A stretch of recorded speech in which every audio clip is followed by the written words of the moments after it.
जय श्री सद्गुरुदेवाय नमः। जय श्री गणपति देवाय नमः। ओम सर्वमंगल मांगल्ये शिवे सर्वार्थ साधिके शरण्ये त्र्यंबके गौरी नारायणी नमस्तुते। श्रीमद्देवी भागवत महापुराण चौथा स्कंद 21वां अध्याय। देवकी के प्रथम पुत्र का जन्म। वासुदेव द्वारा प्रतिज्ञा अनुसार उसे कंस को अर्पित करना और कंस द्वारा उस नवजात शिशु का वध। व्यास जी बोले, हे राजन, इसके बाद समय आने पर देव स्वरूपाणी देवकी ने वासुदेव के संयोग से विधिवत गर्भ धारण किया। 10वां महापूर्ण होने पर जब देवकी ने अत्यंत रूप संपन्न तथा सुडोल अंगों वाले अति उत्तम प्रथम पुत्र को जन्म दिया, तब सत्य प्रतिज्ञा से बंधे हुए महाभाग वासुदेव ने होनहार से विवश होकर देव माता देवकी से कहा, हे सुंदरी, अपने सभी पुत्र कंस को अर्पित कर देने की मेरी प्रतिज्ञा को तुम भली भांति जानती हो। हे महाभागे, उस समय इसी प्रतिज्ञा के द्वारा मैंने तुम्हें कंस से मुक्त कराया था। अतएव हे सुंदर केशों वाली, मैं यह पुत्र तुम्हारे चचेरे भाई कंस को अर्पित कर दे रहा हूँ। जब दुष्ट कंस अथवा प्रारब्ध विनाश के लिए उद्यत ही है तो तुम कर ही क्या सकोगी। अद्भुत कर्मों का परिणाम आत्मज्ञान से रहित प्राणियों के लिए दुर्गेय होता है। काल के पाश में बंधे हुए समस्त जीवों को अपने द्वारा किए गए शुभ अथवा अशुभ कर्मों का फल निश्चित रूप से भोगना ही पड़ता है। प्रत्येक जीव का प्रारब्ध निश्चित रूप से विधि के द्वारा ही निर्मित है। देवकी बोली, हे स्वामिन, मनुष्यों को अपने पूर्व जन्म में किए गए कर्मों का फल अवश्य भोगना पड़ता है, किंतु क्या तीर्थाटन, तपस्या एवं दान आदि से वह कर्म फल नष्ट नहीं हो सकता है।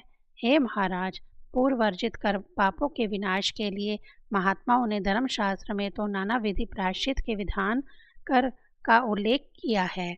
ब्रह्म हत्या करने वाला, स्वर्ण का हरण करने वाला, सुरापान करने वाला तथा गुरु पत्नी के साथ व्यभिचार करने वाला महापापी भी 12 वर्षों तक व्रत का अनुष्ठान कर लेने पर शुद्ध हो जाता है। हे अनग, उसी प्रकार मनु आदि के द्वारा उपदृष्ट प्रायश्चित का विधि विधान पूर्वक अनुष्ठान करके मनुष्य क्या पाप से मुक्त नहीं हो जाता है। यदि प्रायश्चित विधान के द्वारा पाप से मुक्ति नहीं मिलती है तो क्या यज्ञ वैकल्य आदि धर्मशास्त्र प्रणेता तत्वदर्शी मुनियों के वचन निरर्थक हो जाएंगे। हे स्वामिन, होनी होकर ही रहती है। यदि यह निश्चित है तब तो सभी आयुर्वेद और सभी मंत्र शास्त्र झूठे सिद्ध हो जाएंगे और इस प्रकार भाग्य लेख के समक्ष सभी उद्यम अर्थहीन हो जाएंगे। जो होना है अवश्य घटित होता है। यदि यही सत्य है तो सत्कर्मों की ओर प्रवृत्त होना व्यर्थ हो जाएगा और अग्नि ओष्टम आदि स्वर्ग प्राप्ति के शास्त्र सम्मत साधन भी निरर्थक हो जाएंगे। तब वेद शास्त्र आदि के उपदेश ही व्यर्थ हो गए। तब उन प्रमाणों के झूठा हो जाने पर क्या धर्म का समूल नाश नहीं हो जाएगा।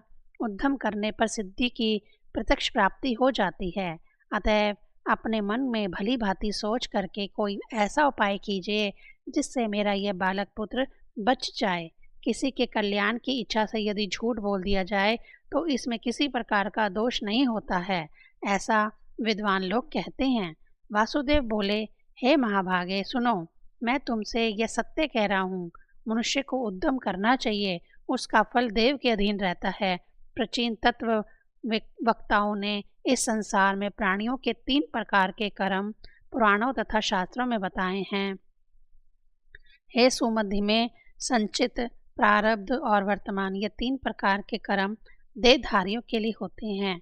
हे सुजघने, प्राणियों द्वारा संपादित जो भी शुभ अशुभ कर्म होते हैं वे बीज का रूप धारण कर लेते हैं और अनेक जन्मों के उपार्जित वे कर्म समय पार कर फल देने के लिए उपस्थित हो जाते हैं। जीव अपना पूर्व शरीर छोड़कर अपने द्वारा किए गए कर्मों के अधीन होकर स्वर्ग अथवा नरक में जाता है। सुकर्म करने वाला जीव दिव्य शरीर प्राप्त करके स्वर्ग में नाना विधि सुखों का उपभोग करता है तथा दुष्कर्म करने वाला विषय भोगजन्य यातना देह प्राप्त करके नरक में अनेक प्रकार के कष्ट भोगता है। इस प्रकार भोग पूर्ण हो जाने पर जब पुनः उसका जन्म का समय आता है तब लिंग देह के साथ संयोग होने पर इसकी उसकी जीव संज्ञा हो जाती है। उसी समय जीव का संचित कर्मों से संबंध हो जाता है और पुनः लिंग देह के अर्विभाग के समय परमात्मा उन कर्मों के साथ जीव को जोड़ देते हैं। हे सुलोचने, इसी शरीर के द्वारा जीव को संचित, वर्तमान और प्रारब्ध, इन तीनों प्रकार के शुभ अथवा अशुभ कर्म भोगने पड़ते हैं। हे भामनी, केवल वर्तमान कर्म ही प्रायश्चित आदि के द्वारा नष्ट किए जा सकते हैं। इसी प्रकार समुचित शास्त्रोक्त उपाय द्वारा संचित कर्मों को भी विनष्ट किया जा सकता है, किंतु प्रारब्ध कर्मों का क्षय तो भोग से ही संभव है, अन्यथा नहीं। अतः मुझे तुम्हारे इस पुत्र को हर प्रकार से कंस को अर्पित कर ही देना चाहिए। ऐसा करने से मेरा वचन भी मिथ्या नहीं होगा और लोक निंदा का दोष भी मुझे नहीं लगेगा। इस अनित्य संसार में महापुरुषों के लिए धर्म ही एकमात्र सार तत्व है। इस लोक में प्राणियों का जन्म तथा मरण देव के अधीन है। अतः हे प्रिय, प्राणियों को व्यर्थ शोक नहीं करना चाहिए। इस संसार में जिसने सत्य छोड़ दिया उसका जीवन निरर्थक ही है। जिसका यह लोक बिगड़ गया उसके लिए परलोक कहाँ। अतः हे सुंदर बहुओं वाली, यह बालक मुझे दे दो और मैं इसे कंस को सौंप दूं। हे देवी, सत्य पथ का अनुगमन करने से आगे कल्याण होगा। हे प्रिय, सुख अथवा दुख किसी भी परिस्थिति में मनुष्य को सत्कर्म ही करने चाहिए। हे देवी, सत्य की भलीभांति रक्षा करने से कल्याण ही होगा। व्यास जी बोले, अपने प्रिय पति के ऐसा कहने पर शोक संतप्त तथा कांपती हुई मनस्वी देवकी ने वह नवजात शिशु वासुदेव को दे दिया। धर्मात्मा वासुदेव भी अपने पुत्र उस अबोध शिशु को लेकर कंस के महल की ओर चल पड़े। मार्ग में लोग उनकी प्रशंसा कर रहे थे। लोगों ने कहा, हे नागरिकों, इस मनस्वी वासुदेव को देखो। इस अबोध बालक को लेकर यह द्वेष रहित एवं सत्यवादी वासुदेव अपने वचन की रक्षा के लिए आज इसे मृत्यु को समर्पित करने जा रहे हैं। इनका जीवन सफल हो गया है। इनके इस अद्भुत धर्म पालन को देखो, जो साक्षात काल स्वरूप कंस को अपना पुत्र देने के लिए जा रहे हैं। व्यास जी बोले, हे राजन, इस प्रकार लोगों द्वारा प्रशंसित होते हुए भी वे वासुदेव कंस के महल में पहुंच गए और उस दिव्य नवजात शिशु को कंस को अर्पित कर दिया। महात्मा वासुदेव ने वासुदेव के इस धैर्य को देखकर कंस भी विस्मित हो गया। उस बालक को अपने हाथों में लेकर कंस ने मुस्कुराते हुए यह वचन कहा, हे शूरसेन तनय, आप धन्य हैं। आज आपके इस पुत्र समर्पण के कृत्य से मैंने आपका महत्व जान लिया। यह बालक मेरी मृत्यु का कारण नहीं है, क्योंकि आकाशवाणी के द्वारा देवकी का 8वां पुत्र मेरी मृत्यु का कारण बतलाया गया है। अतः मैं इस बालक का वध नहीं करूँगा। आप इसे अपने घर ले जाइए। हे महामते, आप मुझ देवकी का 8वां पुत्र ही दे दीजिएगा। ऐसा कहकर उस दुष्ट कंस ने तुरंत वह शिशु वासुदेव को वापस कर दे दिया। राजा कंस ने कहा कि यह बालक अपने घर जाए और सकुशल रहे। तत्पश्चात उस बालक को लेकर शूरसेन पुत्र वासुदेव प्रसन्नतापूर्वक अपने घर की ओर चल पड़े। इसके बाद कंस ने भी अपने मंत्रियों से कहा कि मैं इस शिशु की व्यर्थ ही हत्या क्यों करता, क्योंकि मेरी मृत्यु तो देवकी के 8वें पुत्र से कही गई है। अतः देवकी के प्रथम शिशु का वध करके मैं पाप क्यों करूं। तब वहाँ विद्यमान श्रेष्ठ मंत्रीगण साधु ऐसा कहकर और कंस से आज्ञा पाकर अपने अपने घर चले गए। उनके चले जाने पर मुनि श्रेष्ठ नारद जी वहां आ गए। उस समय उग्रसेन पुत्र कंस ने श्रद्धापूर्वक उठकर विधिवत आर्धपाद अथवा आदि अर्पण किया और पुनः कुशल क्षेम तथा उनके आगमन का कारण पूछा। तब नारद जी ने मुस्कुराकर कंस से यह वचन कहा, हे कंस, हे महाभाग, मैं सुमेरु पर्वत पर गया था। वहाँ ब्रह्मा आदि देवगण एकत्रित होकर आपस में मंत्रणा कर रहे थे कि वासुदेव की पत्नी देवकी के गर्भ से सूर्यश्रेष्ठ भगवान विष्णु आपके संहार के उद्देश्य से अवतार लेंगे। तो फिर नीति का ज्ञान रखते हुए भी आपने उस शिशु का वध क्यों नहीं किया। कंस बोला, आकाशवाणी द्वारा बतलाए गए अपने मृत्यु रूप देवकी के 8वें पुत्र का मैं वध करूंगा। नारद जी बोले, हे नृपश्रेष्ठ, आप शुभ तथा अशुभ राजनीति को नहीं जानते हैं और देवताओं की माया शक्ति को भी नहीं जानते हैं। अब मैं क्या बताऊं? अपना कल्याण चाहने वाले वीर को छोटे से छोटे शत्रु की भी उपेक्षा नहीं करनी चाहिए। गणेश शास्त्र की सम्मिलन क्रिया के आधार पर तो सभी पुत्र आठवें कहे जा सकते हैं। आप मूर्ख हैं, क्योंकि ऐसा जानते हुए भी आपने शत्रु को छोड़ दिया। ऐसा कहकर श्रीमान देवदर्शन नारद वहां से शीघ्रतापूर्वक चले गए। नारद के चले जाने पर कंस ने उस बालक को मंगवा कर उसे पत्थर पर पटक दिया और उस मंद बुद्धि कंस को महान सुख प्राप्त हुआ। 21वां अध्याय समाप्त। 22वां अध्याय। देवकी के 6 पुत्रों के पूर्व जन्म की कथा। 7वें पुत्र के रूप में भगवान संकर्षण का अवतार। देवताओं तथा दानवों के अंश अवतारों का वर्णन। जन्मेजय बोले, हे पितामह, उस बालक ने ऐसा कौन सा पाप कर्म किया था जिससे जन्म लेते ही उसको दुष्ट आत्मा कंस ने मार डाला? महान ज्ञानी, धर्म प्रयाण तथा ब्रह्म वक्ता होते हुए भी मुनि श्रेष्ठ नारद ने इस प्रकार का पाप क्यों किया? विद्वजनों ने पाप करने तथा कराने वाले इन दोनों का समान पापी बतलाया है, तो फिर उन देवऋषि नारद ने इस पाप कर्म के लिए दुष्ट कंस को प्रेरित क्यों किया? इस विषय में मुझे यह महान संदेह हो गया है। जिस कर्म फल से वह बालक मारा गया, उसके बारे में मुझे यह सब कुछ विस्तार पूर्वक बतलाइए। व्यास जी बोले, देवऋषि नारद को कौतुक करना तथा कलह कराना देना अत्यंत प्रिय है, अतः देवताओं का कार्य साधने के लिए ही उन्होंने उपस्थित होकर यह सब किया था। उन मुनि नारद की बुद्धि झूठ बोलने में कभी भी प्रवृत्त नहीं हो सकती। सत्यवादी तथा पवित्र हृदय वाले वे सदा देवताओं का कार्य सिद्ध करने में तत्पर रहते हैं। इस प्रकार कंस ने देवकी के 6 पुत्रों को बारी बारी से जन्म लेते ही मार डाला। इस प्रकार कंस ने देवकी के 6 पुत्रों को बारी बारी से जन्म लेते ही मार डाला। पूर्व जन्म में प्राप्त शाप के कारण वे 6 बालक जन्म लेते ही मृत्यु को प्राप्त हो गए। हे राजन, सुनिए, अब मैं उनके शाप का कारण बतलाऊंगा। स्वयंभू मनवंतर में मारीच की भार्या उर्णा के गर्भ से 6 अत्यंत बलशाली पुत्र उत्पन्न हुए।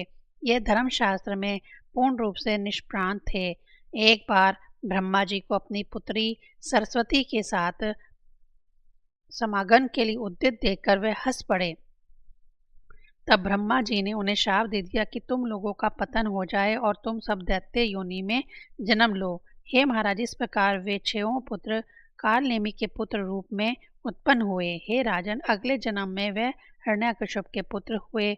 उनका पूर्व ज्ञान अभी बना हुआ था, अतः वे सब पूर्व शाप से भवित होकर उस जन्म में समाहित चित होकर शांत भाव से तप करने लगे। इससे ब्रह्मा जी ने अत्यधिक प्रसन्न होकर उन 6 को वरदान दे दिया। ब्रह्मा जी बोले, हे महाभाग पुत्रों, मैंने क्रोध में आकर उस समय तुम लोगों को शाप दे दिया था। मैं तुम सब पर परम प्रसन्न हूँ, अतएव अपना अभिलाषित वर मांगो। व्यास जी बोले, उन ब्रह्मा का वचन सुनकर उनके मन में अत्यधिक प्रसन्नता हुई। अपना कार्य सिद्ध करने में तत्पर उन सब ने ब्रह्मा जी से वर मांग लिया। बालक बोले, हे पितामह, यदि आज आप हम पे प्रसन्न हैं तो हमें मनोवांछित वरदान दीजिए। हम लोगों को सभी देवता, मानव और महानाग ना मार सके। हे पितामह, यहाँ तक कि गंधर्व तथा बड़े से बड़े सिद्ध पुरुषों से भी हमारा वध ना हो सके। व्यास जी बोले, तब ब्रह्मा जी ने उनसे कहा कि यह सब पूर्ण होगा। हे महाभाग्यशाली बालकों, तुम लोग जाओ। यह सत्य होकर रहेगा, इसमें संदेह नहीं है। जब ब्रह्मा जी वरदान देकर चले गए तब वह सब परम प्रसन्न हुए। हे कुरुश्रेष्ठ, वरदान की बात जानकर हिरण्यकश्यप कुपित होकर उनसे बोला, हे पुत्रों, तुम लोगों ने मेरी उपेक्षा करके अपनी तपस्या से ब्रह्मा को प्रसन्न किया है। उनसे प्रार्थना करके वरदान पाकर तुम लोग अत्यधिक बलशाली हो गए हो। तुम सभी ने अपने पिता के स्नेह को अपमानित किया है, अतः मैं तुम लोगों का परित्याग करता हूँ। अब तुम लोग पाताल लोक चले जाओ। इस पृथ्वी पर तुम लोग षटगर्भ से नाम से विख्यात होगे। पाताल लोक में तुम लोग बहुत वर्षों तक निद्रा के वशीभूत रहोगे। तत्पश्चात तुम लोग क्रम से प्रतिवर्ष देवकी के गर्भ से उत्पन्न होते रहोगे और पूर्व जन्म का तुम्हारा पिता कालनेमी उस समय कंस नाम से उत्पन्न होगा। वह अत्यंत क्रूर कंस तुम लोगों को उत्पन्न होते ही मार डालेगा। व्यास जी बोले, इस प्रकार हिरण्यकश्यप से शापित होकर वह क्रम से एक एक करके देवकी के गर्भ में आते गए और कंस पूर्व शाप से प्रेरित होकर उन षड गर्भ रूप देवकी के पुत्रों का वध करता गया। इसके बाद शेषनाग के अवतार अंश अवतार बलभद्र जी देवकी के 7वें गर्भ में आए। तत्पश्चात योग माया ने अपने योग बल से उसे गर्भ से च्युत कर दिया और अर्थात खींचकर उसे रोहिणी के गर्भ में स्थापित कर दिया।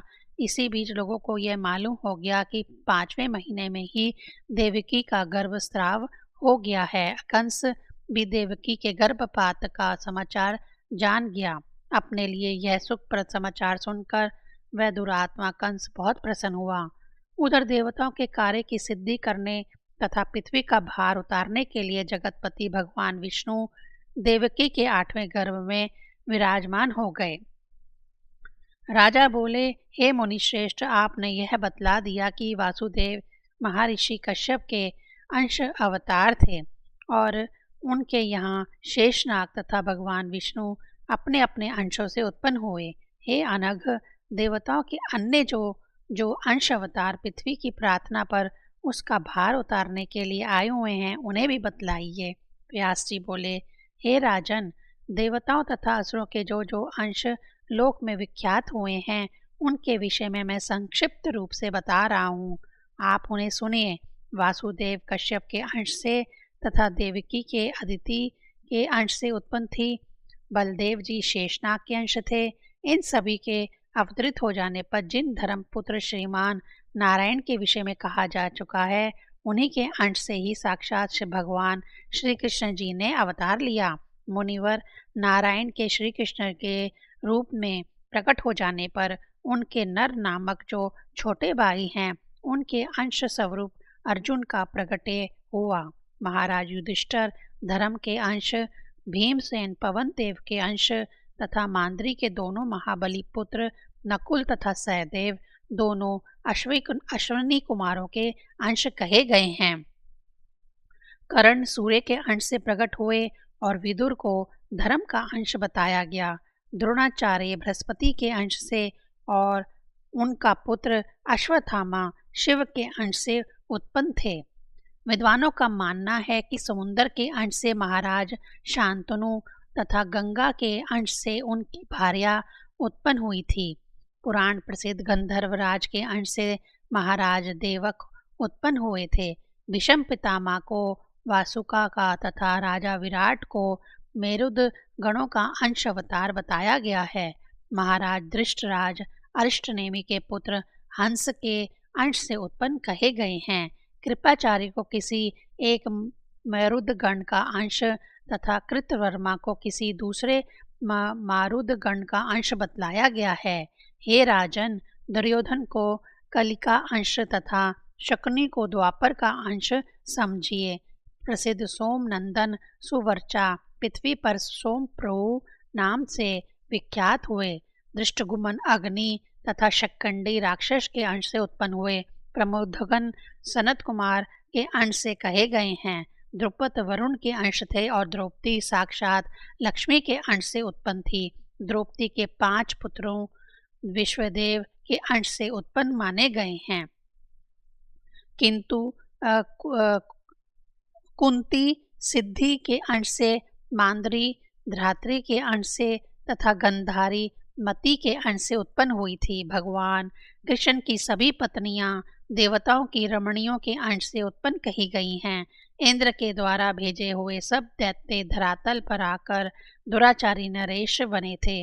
शिशुपाल को हिरण्यकश्यप का अंश कहा गया है। जरासंध विप्रचारिका तथा शल्य प्रहलाद का अंश अवतार है। कालनेमी कंस हुआ तथा हेयशिरा को केशी का जन्म प्राप्त हुआ। बालीपुत्र ककुगन अरिष्ट नामक असुर बना जो गोकुल में मारा गया। अनुहराद दृष्ट केतु बना तथा बशकल भगदत्त के रूप में उत्पन्न हुए। लंब के प्रलंबा असुर के रूप में जन्म लिया तथा खर धेनुका असुर हुआ। अत्यंत भयानक वराह और किशोर नामक दोनों दैत्य चारून और मुष्टिका नामक पहलवानों के रूप में प्रख्यात हुए। दति का पुत्र अरिष्टासुर कवल्यापीड़ नामक हाथी हुआ। बलि की पुत्री पूतना राक्षसी बनी और उसका छोटा भाई बकासुर कहलाया। द्रोणपुत्र महाबली अश्वत्थामा यम, रुद्र, काम और क्रोध इन चारों के अंश से उत्पन्न हुआ था। पूर्व काल में अंश अवतार के समय जो दैत्य तथा राक्षस उत्पन्न हुए थे, पृथ्वी पर से उनका भार उतारने के लिए सभी देवता अपने अपने अंश से उत्पन्न हुए। हे राजन, पुराणों में इन देवताओं तथा असुरों के अंश अवतारों का जो वर्णन किया गया है, वह सब मैंने आपसे कह दिया। जब ब्रह्मा आदि देवता प्रार्थना करने के लिए भगवान विष्णु के पास गए थे, तब विष्णु जी ने उन्हें श्वेत तथा श्याम वर्ण वाले 2 केश प्रदान किए थे। तदंतर पृथ्वी का भार उतारने के लिए भगवान कृष्ण श्याम वर्ण अवंश विष्णु का अंश लेकर तथा बलराम जी श्वेत वर्ण शेषनाग का अंश लेकर अवतरित हुए। जो प्राणी भक्ति भावना से इस अंश अवतार की कथा का श्रवण करता है, वह समस्त पापों से मुक्त होकर अपने बंधु बांधवों सहित आनंदित रहता है। 22वां अध्याय समाप्त। ओम ऐं ह्रीं क्लीं चामुंडाय विच्चे।